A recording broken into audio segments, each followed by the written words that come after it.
Have you ever felt like the room started spinning and then wondering if a salty snack could be the culprit behind the sudden onset of vertigo? I'll share how sodium impacts 5 specific vertigo-related conditions from Meniere's disease to vestibular migraines, and I'll reveal what kind of salt I prefer. So stick around to discover if that pinch of salt on your food is doing you harm or good.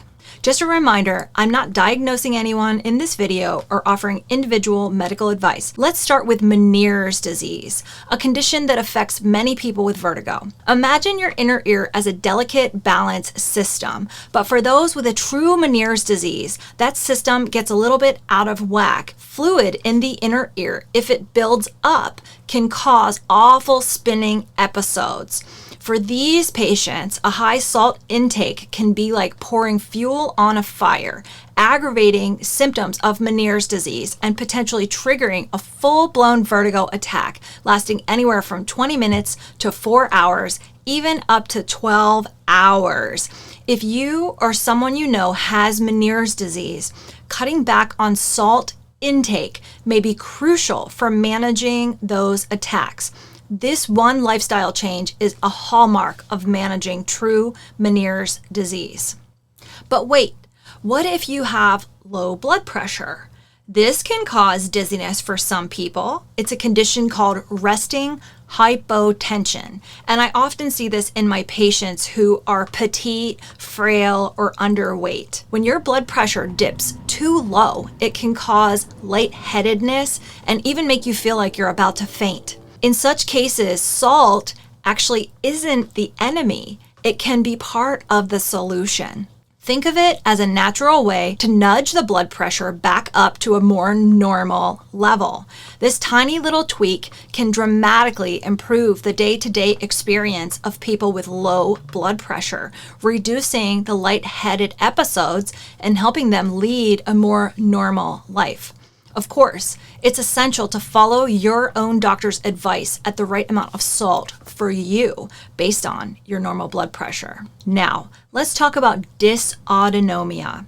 This condition affects the autonomic nervous system, which plays a crucial role in regulating our blood pressure and heart rate, especially when we get up or stand up. For people with dysautonomia, increasing the sodium intake can help their body maintain adequate blood flow to their brain when they're getting up or even exercising.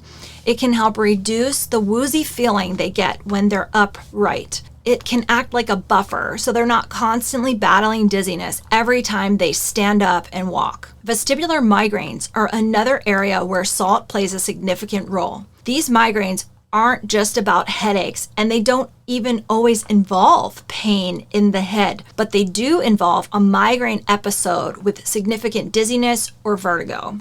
Patients with vestibular migraines might find that low electrolyte levels can be a trigger for a vestibular migraine episode. Why, you ask? Well, it's because when we sweat or we get dehydrated or we get overheated, you can lose electrolytes. And that imbalance in the electrolytes in your body can be a catalyst for migraines in some people. And therefore, in patients that are susceptible to migraines, this can be a catalyst for a vestibular migraine episode, which could be a spontaneous episode of dizziness and vertigo that can even occur in the absence of a headache. But hold on, we're not done yet. Let's explore how lifestyle choices like adopting a low-carb diet can impact your body's relationship with salt.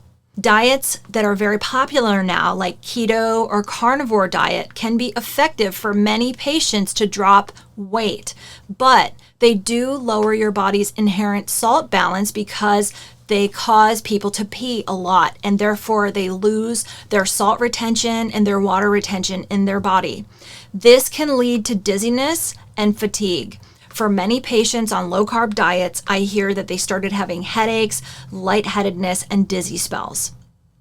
Fortunately, the fix can be simple. You may just need to supplement electrolytes, including sodium, while you're on a low-carb diet, such as keto or carnivore, to counteract this effect. It's fascinating how adapting to a new lifestyle and new diet can involve considering something as fundamental as salt intake, but it truly makes a difference. Whenever I go on a low carb diet to try to drop some weight, I always make sure to take electrolytes every day to prevent vestibular migraines and to prevent lightheaded dizziness from low salt in my body. Now, have you ever wondered what kind of salt is best for these medical purposes? It's not necessarily all common table salt. My family and I prefer Himalayan salt or sea salt because they contain more minerals than standard table salt, offering a richer profile to support your bodily functions. Choosing the right kind of salt isn't just about taste, but it's about providing your body with the nutrients it needs to function well. As you can see, the role of salt in vertigo and dizziness is not a one-size-fits-all recommendation. Our personal relationship with salt is influenced by so many factors, including our underlying health conditions, our medical diagnoses, our dietary choices, and our lifestyles. Understanding these differences is the key to not only managing vertigo symptoms, but also improving overall well-being day to day. Every condition, from Meniere's disease to lifestyle choices like low-carb diets, present a unique relationship with salt.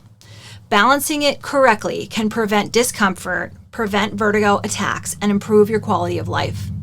By tailoring your salt intake to your own specific health needs, you can potentially avoid unnecessary vertigo attacks or dizzy spells, and potentially enhance your daily life.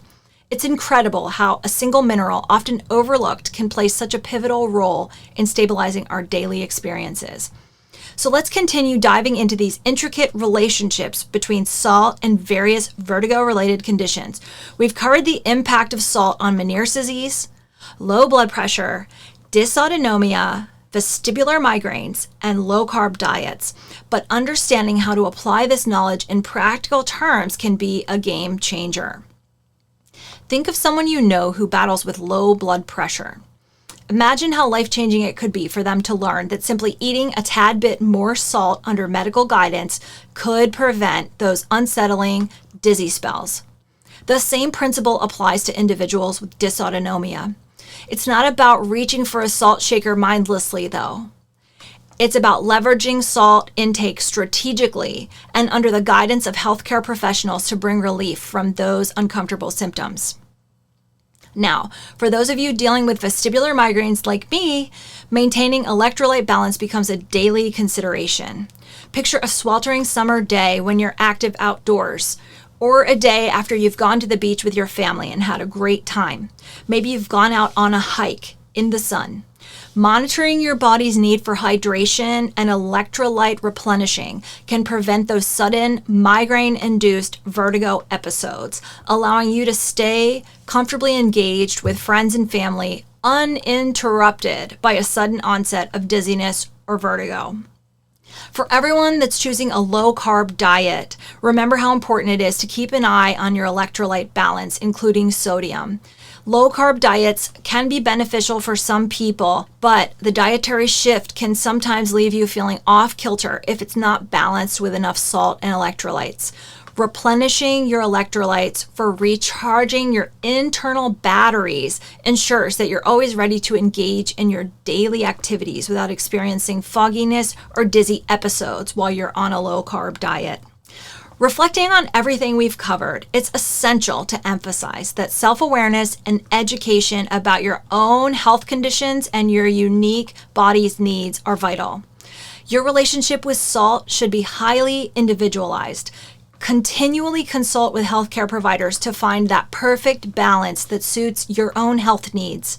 After all, your journey with vertigo and dizziness doesn't have to be one that's fraught with confusion. With the right information and tools, it may become manageable. So, as you go about your week, consider how these insights might apply to you or someone you care about. This newfound understanding of salt's role in managing vertigo-related conditions might just provide the relief needed to reclaim your day-to-day life free from unexpected dizziness or vertigo attacks.